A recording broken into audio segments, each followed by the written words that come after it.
Waalaikumsalam. Oh, lah yang tadi ya. Jadi dia Aku udah ngerti, Pak. Dia- Bisa lagi nih. dia bahas kaos, antum tanya.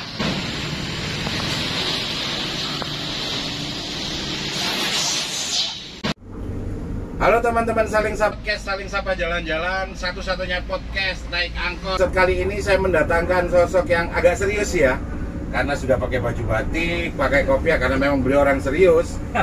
Ini bukan pura-pura jadi seorang praktisi hukum yang benar-benar praktisi hukum. Dan kayak saya gayanya kayak orang dihukum ini malah nih. Selamat datang untuk Saudara Aziz. Terima kasih, Mas Taufik. Selamat datang di podcast Saling Sapa Jalan-Jalan, dan selamat juga beliau diangkat sebagai ini ya, sekjennya Gerakan Masyarakat Perangi Korupsi Nasional ini ya. Nah, selamat ya, sekali lagi ya. Terima kasih. Nah, ini orang wise dan beliau ini asli Madura. Jadi kalau saya nyebutnya beliau ini Puja Asmara, putra Jawa asli Madura. Kan keren. Dan nyonyanya orang Jawa ya. Orang Jawa. Ya orang Jawa, nggak apa-apa lah. Iya. Itu asimilasi ya, asimilasi budaya. Saya ngadirkan sampean ini agak ngeri-ngeri sedap sebenarnya. Ini secara nasional akan jadi masalah. Karena pandemi ini sudah lumayan membuang energi, membuang uang, tabungan, meluluh lantakan semua harapan. Yes. Sepakat kan untuk itu ya? Sepakat. Dan ini harus diantisipasi secara hukum, saya nyebutnya kenapa?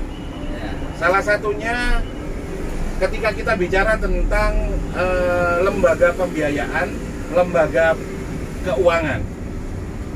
Saya jamin ketika orang di kondisi pandemi seperti sekarang itu mulai remeh deh, mulai dari mereka nyicil kendaraan bermotor, mulai nyicil motor, mobil, rumah. Saya jamin kondisi seperti ini itu tidak akan normal. Mulai dari ya teman-teman yang mulai nyicilnya biasanya tepat waktu mulai mundur-mundur dikit, atau yang nasibnya benar-benar bahkan sampai tidak sanggup untuk mencicil dengan normal. Dan ini ketika nanti pandemi ini, pasca pandemi ini, kalau ngomong pandemi ini kayaknya sudah nggak ada harapan untuk orang itu normal senormal kondisi tidak ada pandemi. Dan ini buat saya akan ada banyak masalah hukum, akan banyak hukum yang semestinya dijalankan dengan benar, pasti akan ada distorsi karena kasus banyak kan. Kalau kasus banyak itu otomatis nggak semuanya sesuai hukum, pasti ada yang langgar-langgar dikit, gesekan-gesekan dikit, pasti. Kok dilala beberapa hari yang lalu, saya itu dikagetkan di berita-berita di media online gitu. Ini saya baca boleh ini? Saya baca sampai sumbernya boleh? Ya, Saya dilindungi hukum ini ngomong. dilindungi. Oke, siap. Jadi Suwandi Wiratno, Ketua Umum Asosiasi Perusahaan Pembiayaan Indonesia (APPI). Beliau mengatakan di detik.com tanggal 2 September 2021, diharapkan multitafsir eksekusi jaminan fidusia kini menjadi jelas dan eksekusi melalui putusan pengadilan hanya alternatif atau pilihan bagi penerima fidusia. Ini langsung memukul rasa tidak adilan saya. Mulai kapan gitu loh? Eksekusi putusan pengadilan itu hanya dijadikan alternatif Ya. karena ada jaminan fidusia. Terus langsung saya baca di sebelahnya, kan harus berimbang ya. Ya. Nah, menurut Mahkamah Konstitusi dengan tanggal yang sama 2 September 2021, ada beberapa pihak yang menyatakan bahwa jaminan fidusia tidak dapat dieksekusi tanpa putusan pengadilan, dan ada yang mengatakan bahwa sertifikat jaminan fidusia mempunyai kekuatan eksekutorial yang sama dengan putusan pengadilan yang telah memperoleh kekuatan hukum tetap. Ini kepala saya langsung pusing. Ya. Jadi ketika ngomong eksekutorial, kita sama-sama tahu lah. Meskipun ketika Pak Aziz berkata bahwa yang namanya lembaga keuangan dengan pihak debt collector itu tidak ada ikatan hukum sama sekali. Tapi ketika ngomong eksekutorial, kita nggak usah nutup mata, kita fair aja bahwa yang namanya eksekutor itu pasti debt collector. Ya. Mulai paling remeh di jalan-jalan, kita seringlah lihat satu ojek dikeroyok beberapa debt collector untuk diambil paksa motornya. Atau ada beberapa kasus kemarin di jalan, bahkan sampai seorang anggota TNI yang menguasai objeknya itu pun debt collector berani ngelawan. Ya. Menurut di kacamata hukum, di mata seorang ahli hukum ini seperti apa? Saya minta dipreteli sekecil-kecilnya biar kami ini jelas, orang-orang yang awam ini. Yes. Jadi begini, saya ingin bicara, Mas Taufik, yang pertama bahwa ada seseorang yang bernama JM ya.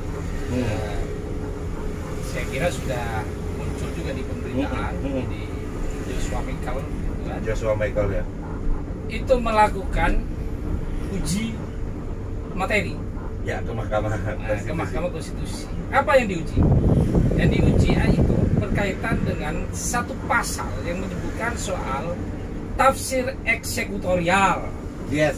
Ya, itu yang kemudian diuji dan menginginkan legitimasi melalui putusan MK, sehingga nanti diharapkan jika dia menang dikabulkan oleh MK, maka namanya debt collector itu langsung dapat melakukan eksekusi di lapangan.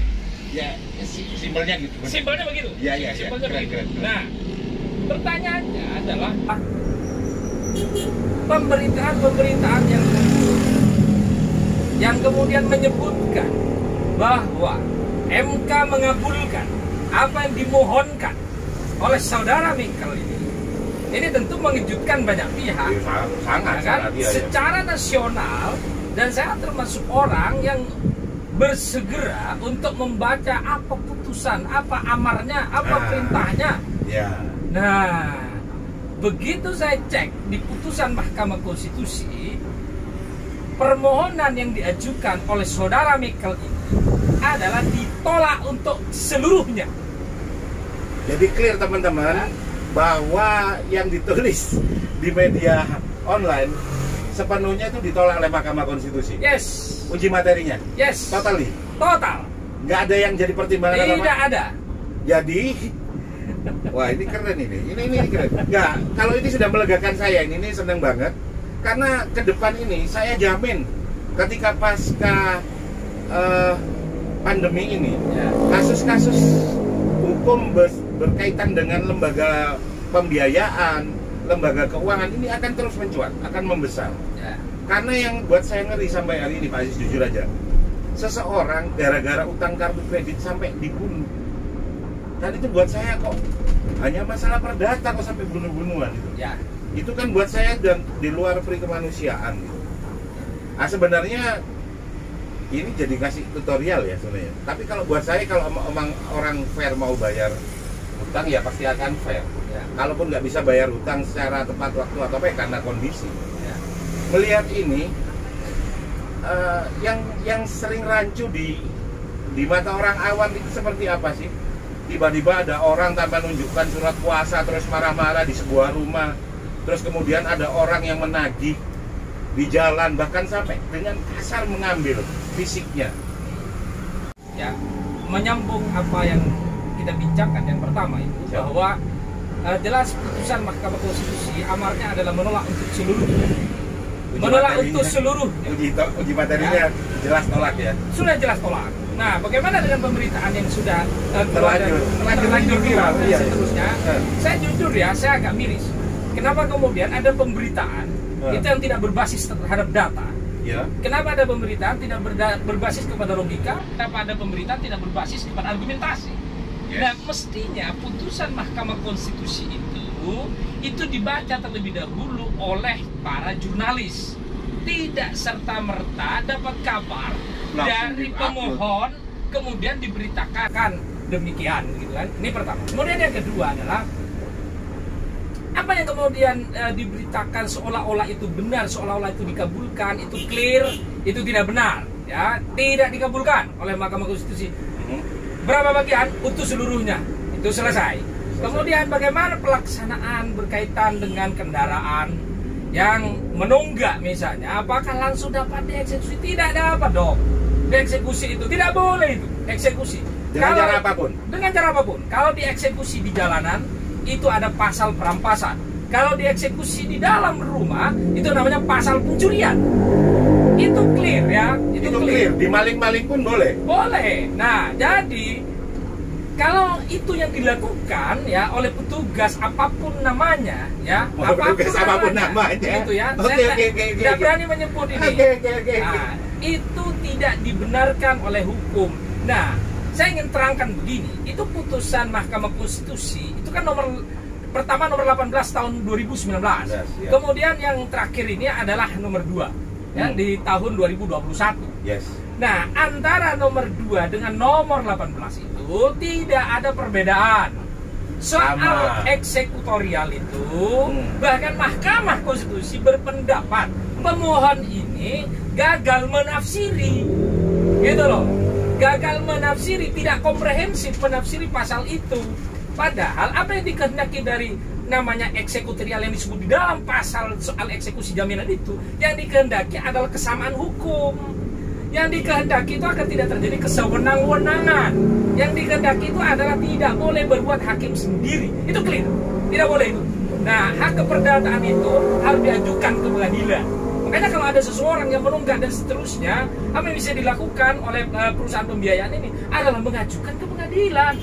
Kalau pengadilan yang mengabulkan, ya silahkan. Kalau pengadilan tidak mengabulkan, ya juga sebaliknya, kan begitu ya. Permasalahannya ini ya, sorry aku potong. Ya, Berarti selama ini pihak dari jasa keuangan atau pihak dari lembaga pembiayaan ini aslinya mereka juga tidak mau repot ke pengadilan kan? memang benar. Makanya mereka memakai jasa, apapun nama jasanya. Saya tidak begitu paham jasa yang dipakai oleh mereka, karena ketika saya pelajari jasa-jasa yang dipakai itu tidak memiliki namanya korelasi hukum. Hubungan hukumnya itu putus, Mas Taufik. Lah ini kan enak banget ini kan. Jadi pihak ketiga Pihak ketiga dong. dan nggak ada kepentingan apapun sebenarnya. Yes, karena begitu itu jadi masalah, itu tidak punya korelasi hukum. Padahal namanya orang melakukan eksekusi atas perintah misalnya, Pengadilan. ya kan, dia harus ada perintah pengadilan. Nanti pengadilan tuh menilai bahwa ini memiliki korelasi hukum, ini punya hubungan hukum ini.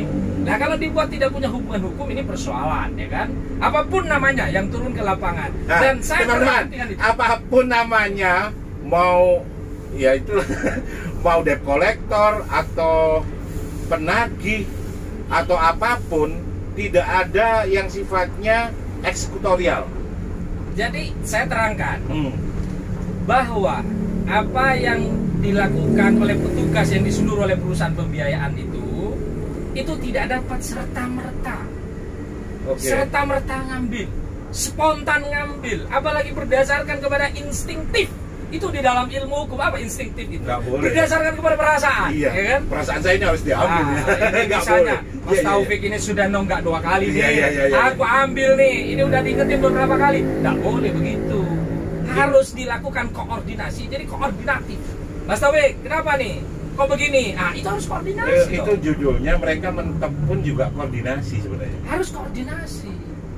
Bukan eksekutorial, karena bahasa eksekutorial itu kan gitu kan ngambil ke Yang diinginkan oleh pemohon kepada MK itu kemarin, Mas Taufik, dia menginginkan eksekutorial itu tafsirnya tunggal, disetarakan itu dengan putusan Tidak bisa. pengadilan. Gila ini. Nah, itu yang saya sebut tidak bisa dong, seperti itu.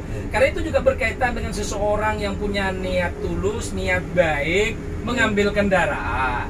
Bahwa kemudian ekonominya low, lemah, usahanya low, bangkrut dan seterusnya, itu tidak bisa dilihat serta-merta berdiri sendiri Anda tidak dapat membayar, saya ambil ini barang.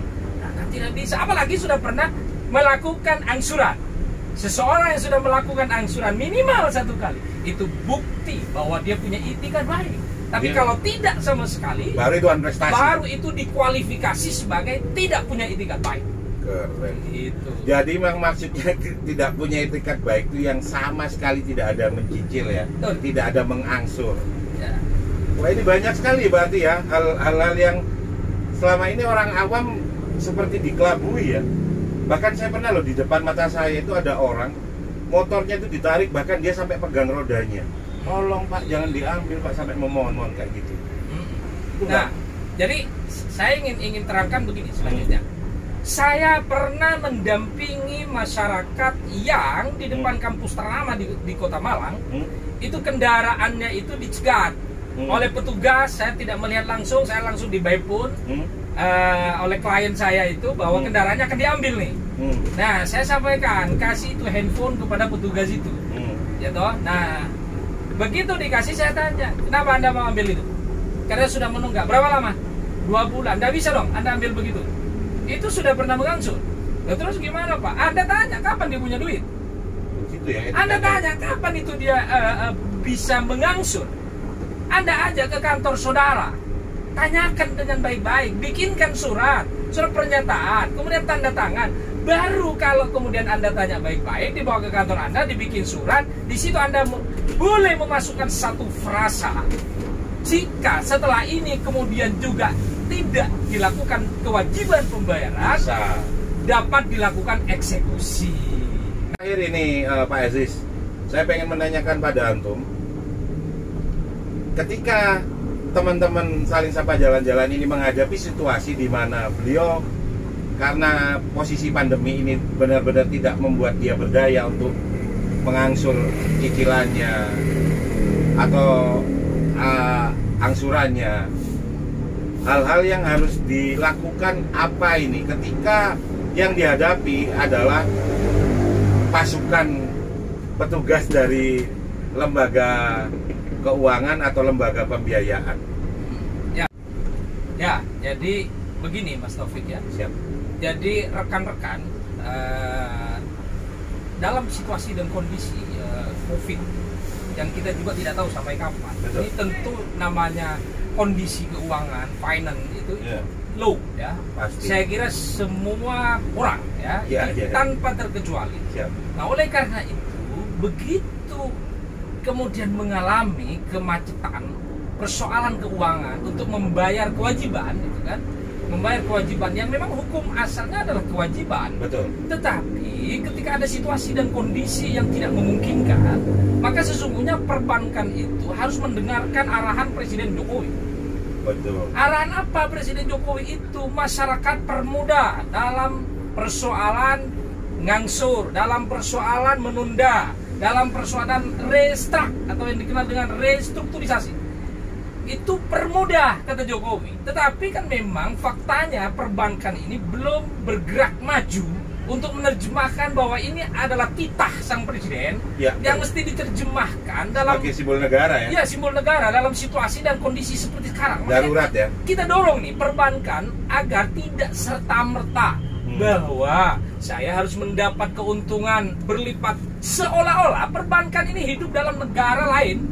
Kayak negara buat negara. Iya, dia hidup dalam negara ya. Dia bikin negara dalam negara, itu istilah saya. Iya. Kenapa? Karena seolah tidak mau tahu kondisi masyarakat. Maka di dalam hukum itu sudah diatur oleh arahan presiden bahwa itu harus ada, misalnya ditunda dulu sampai kemudian 6 bulan. Dia diperpanjang lagi kan? Ya. Ditunda dulu sampai 1 tahun. Nah, itu perbankan mesti menerjemahkan itu. Kan tidak bisa kemudian tidak menerjemahkan, karena ini presiden. Karena presiden juga berkepentingan kepada bertumbuhnya ekonomi. Nah, kalau masyarakat itu dibebani kewajibannya bahwa ini harus bayar dengan bunga sekian, bunga itu lo bisa dihapus, denda itu lo bisa dihapus, pada prinsipnya pokoknya didapat oleh perbankan.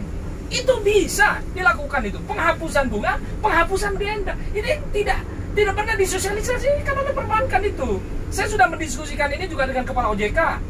Ya, itu dapat dinegosiasikan. Dan harus terbuka. Terbuka.